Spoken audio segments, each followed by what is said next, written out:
ये कहानी एक ऐसी लड़की पे आधारित है जिसका बॉयफ्रेंड अपने दोस्तों के साथ मिलकर अपनी ही गर्लफ्रेंड की बुरी तरह से उसका रेप करता है। लेकिन इसके बाद वो लड़की इन तीनों दरिंदों से किस तरह से बदला लेती है, उसके साथ क्या करती है, चलिए कहानी में देखते हैं।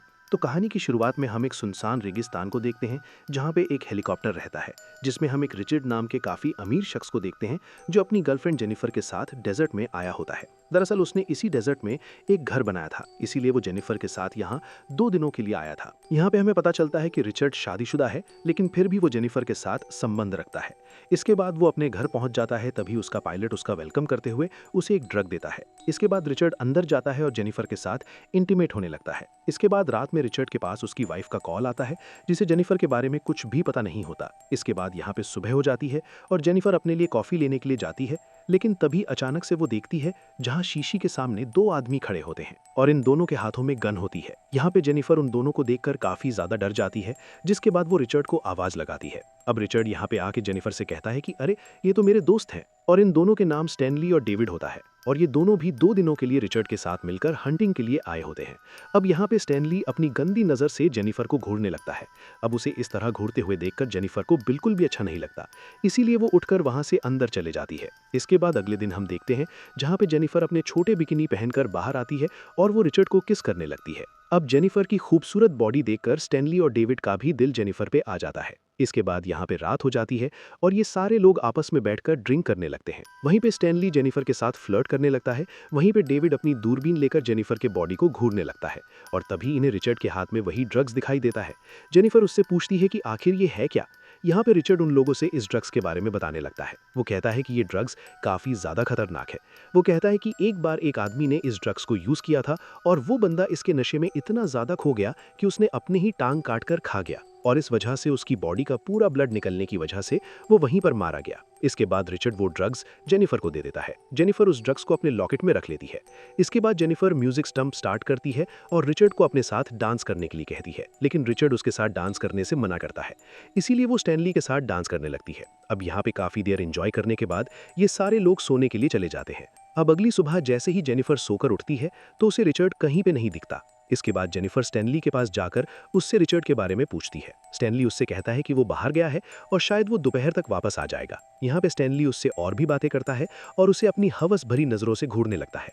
अब जेनिफर को उसे इस तरह से घूरते हुए देखकर बिल्कुल भी अच्छा नहीं लगता, इसीलिए वो उठकर वहां से अंदर चले जाती है। वहीं जेनिफर जब अपने कपड़े बदल रही होती है तो स्टैनली झुककर उसे कपड़े बदलते हुए देख रहा होता है, लेकिन तभी जेनिफर उसे देखते हुए देख लेती है और वो यहाँ पे काफी ज्यादा डर जाती है। इसके बाद स्टैनली जेनिफर के पास जाता है, उससे कहता है कि तुम मेरे बारे में क्या सोचती हो। जेनिफर उससे कहती है कि तुम बिल्कुल भी मेरे टाइप के नहीं हो।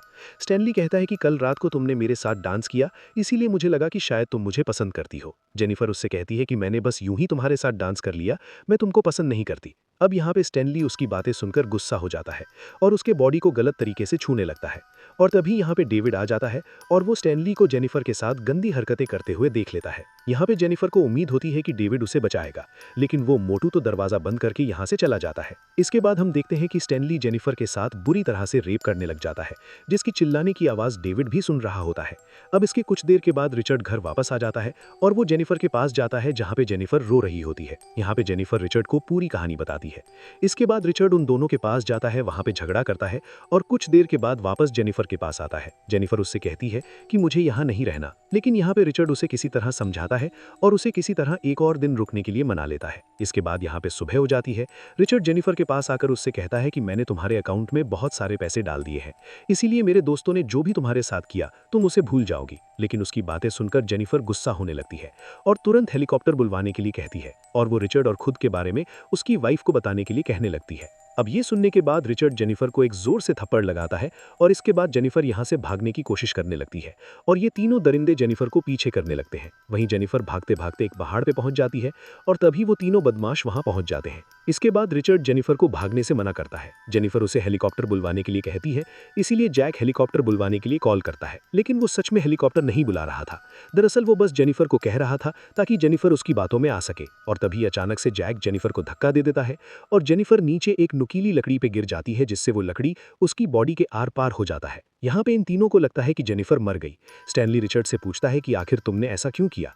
वहीं रिचर्ड कहता है कि अगर वो यहाँ से निकल जाती तो हम तीनों को जेल हो सकती थी, इसीलिए मुझे उसे मारना पड़ा। साथ ही वो अपने दोस्तों से कहता है कि तुम भी इस बारे में बिल्कुल भूल जाओ। इसके बाद ये लोग वापस आकर जेनिफर के सारे सामान में आग लगा देते हैं ताकि जेनिफर के यहाँ पे होने के सारे सबूत मिट जाएं।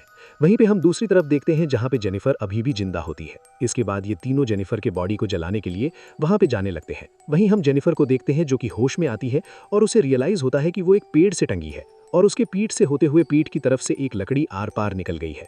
इसके बाद जेनिफर अपनी ईयरफोन से अपनी लाइट निकालने की कोशिश करती है। माफी चाहूंगा दोस्तों, अगर आपको वीडियो पसंद आ रही है तो आप मेरे चैनल को सब्सक्राइब कर बेल आइकन को ऑल पर क्लिक करें। अब आगे वीडियो में।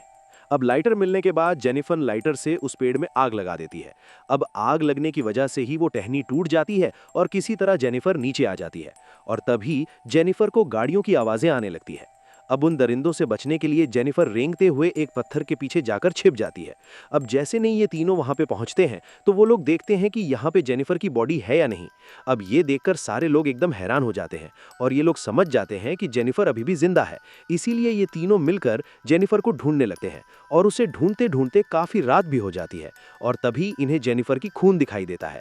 अब ये तीनों उस खून के निशान का पीछा करने लगते हैं और उस खून का पीछा करते करते ये लोग एक नदी तक पहुंच जाते हैं। इसके बाद यहाँ पे ये लोग प्लान बनाते हैं और जेनिफर को ढूंढने के लिए अलग अलग निकल जाते हैं। इसके बाद हम डेविड को देखते हैं जो जेनिफर को ढूंढते ढूंढते एक जगह पर रुकता है और टॉयलेट करने लगता है और अपने घर वहीं रख देते हैं और तभी यहाँ पे जेनिफर आ जाती है और वो उसकी गन उठा लेती है। अब यहाँ पे जेनिफर डेविड को शूट करने ही वाली होती है लेकिन वो गन लॉक होती है, इसीलिए डेविड मौका मिलते ही उससे गन छीन लेता है और उसे पानी में डुबाकर मारने लगता है। लेकिन तभी जेनिफर के हाथ डेविड की चाकू लग जाती है और वो उसी चाकू से डेविड पर हमला कर देती है और फाइनली डेविड की यहीं पे मौत हो जाती है। इसके बाद जेनिफर उसकी आंखों से चाकू निकालती है और वो उस चाकू को अपने पास रख लेती है। इसके बाद जेनिफर उसके गन और उसकी गाड़ी लेकर वहां से निकल जाती है। इसके बाद जेनिफर एक गुफा में पहुंचती है और यहाँ पे आग जलाती है। इसके बाद वो डेविड बैग को चेक करने लगती है। उसी बैग में जेनिफर को एक बियर केन मिलती है जिससे वो पीने लगती है।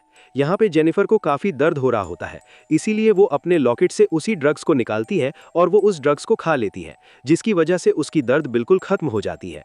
और इसके बाद जेनिफर अपने पेट में घुसे उस लकड़ी को बाहर निकालती है और अपने बॉडी से निकलने वाले खून को रोकने के लिए वो लाइटर की मदद से अपने चाकू को गर्म करती है और उसी गर्म चाकू को अपने जख्म पर लगाती है। इसके बाद अगली सुबह को हम स्टैनली को देखते हैं जो नदी के किनारे अपना मुंह धो रहा होता है और तभी अचानक से उसके सामने डेविड की डेड बॉडी आ जाती है जिसे देखकर वो काफी ज्यादा डर जाता है और तभी यहाँ पे रिचर्ड भी आ जाता है। वो इस डेड बॉडी को बाहर निकालता है और उसके अंदर पत्थर भर देता है, उसे वापस नदी के अंदर फेंक देता है। यहाँ पे रिचर्ड स्टैनली पर काफी गुस्सा होने लगता है और अचानक से उसके चेहरे पर एक पंच मारता है जिससे उसकी नाक टूट जाती है। वो कहता है कि तुम्हारी वजह से सब कुछ हो रहा है। इसके बाद वो दोनों मिलकर जेनिफर को ढूंढने के लिए यहाँ से निकल जाते हैं। वहीं दूसरी तरफ हम जेनिफर को देखते हैं जो सवार 100 शून्य हो जाती है और वो देखती है कि उसके घाव एकदम ठीक हो चुके हैं। अब जैसे ही जेनिफर इस गुफा से बाहर निकलने लगती है तभी अचानक से उसके सामने रिचर्ड आ जाता है और वो अपनी गन से उसके सर को उड़ा देता है, लेकिन ये बस एक सपना होता है जो जेनिफर देख रही होती है। इसके बाद जेनिफर गुफा से बाहर आती है और अपने दूरबीन से चारों तरफ देखने लगती है। वहीं दूसरी तरफ रिचर्ड और डिसाइड करते हैं कि वो दोनों अलग अलग जाकर जेनिफर को ढूंढेंगे। इसके बाद रिचर्ड वहां से भागता है और ये स्टैनली एक शीशा निकालकर अपने टूटे हुए नाक को देखने लगता है। वहीं उसके शीशे के रिफ्लेक्शन की वजह से जेनिफर उसे देख लेती है। इसके बाद जेनिफर अपनी राइफल से स्टैनली पर शूट कर देती है, लेकिन ये गोली उसके कंधों पे जाके लगती है। अब ये देखकर स्टैनली वहां से भागने लगता है। इसके बाद स्टैनली एक पत्थर के पास जाकर छुप जाता है। वहीं जेनिफर स्टैनली को ढूंढ रही होती है, लेकिन स्टैनली जेनिफर के पीछे आकर उसे शूट करने की कोशिश करता है, लेकिन ये गोली जेनिफर के कान पर लगती है। इसके बाद जेनिफर यहाँ से भागने लगती है। वहीं स्टैनली उसका पीछा करने लगता है। अब जेनिफर भागते भागते जमीन पर कुछ कांच की टुकड़ी गिरा देती है। अब स्टैनली जैसे ही वहां पहुंचता है वो सारे कांच के टुकड़े उसके पैरों में घुल जाता है, जिससे स्टैनली और भी ज्यादा गुस्सा हो जाता है और वो अपनी कार लेकर जेनिफर का पीछा करने लगता है। लेकिन तभी जेनिफर स्टैनली को शूट कर देती है, जिससे वो भी मारा जाता है। इसके बाद जेनिफर की गाड़ी लेकर रिचर्ड के घर के लिए यहाँ से निकल जाती है। वहीं दूसरी तरफ हम रिचर्ड को देखते हैं जिसे काफी ढूंढने के बाद भी जेनिफर नहीं मिलती, इसीलिए वो यहाँ पर रुककर स्टैनली का वेट करने लगता है। लेकिन काफी देर तक जब स्टैनली उसके पास नहीं आता तो वो यहाँ से सीधा अपने घर के लिए निकल जाता है और घर पहुँचते ही वो अपने पायलट को कॉल करता है और उससे कहता है कि हेलीकॉप्टर लेकर यहाँ तुरंत पहुँचो। इसके बाद रिचर्ड नहाने के लिए बाथरूम में जाता है, लेकिन तभी उसे बाहर से मुझे आवाजें आती हैं, इसीलिए वो अपनी गन लेकर बाहर चेक करने के लिए जाता है। लेकिन बाहर जाकर वो देखता है जहाँ पे कोई भी नहीं होता, इसीलिए वो वापस अपने घर के अंदर आ जाता है। लेकिन तभी उसकी नज़र जेनिफर पे पड़ती है, जो बिल्कुल उसके सामने गन लेकर खड़ी है। यहाँ पे रिचर्ड जेनिफर से बातें करने की कोशिश करता है, लेकिन वो उसकी एक नहीं सुनती और वो रिचर्ड के ऊपर फायरिंग करने लगती है, जिससे एक गोली रिचर्ड के पेट में आकर लगती है। रिचर्ड उसी हालत में वहां से भागने की कोशिश करता है और जेनी उसे ढूंढने लगती है, लेकिन तभी अचानक जेनिफर को रिचर्ड पकड़ लेता है और उसका गला दबाने की कोशिश करने लगता है। लेकिन जेनिफर उसके घाव में अपनी उंगली डाल देती है और इसके बाद जेनिफर अपनी गन से उसका सर उड़ा देती है, जिससे रिचर्ड की वहीं पे मौत हो जाती है। और इस तरह जेनिफर उन तीनों दरिंदों से अपना बदला ले लेती है और इसी के साथ ये कहानी यहीं पे खत्म हो जाती है। वेल गाइस, जेनिफर ने जो उन लोगों के साथ किया वो सही किया या फिर गलत किया, आप अपनी राय हमें कमेंट में जरूर बताइए। मिलते हैं कल एक और नई धांसू मूवी के साथ, तब तक के बाय। प्लीज सब्सक्राइब जरूर कर लें।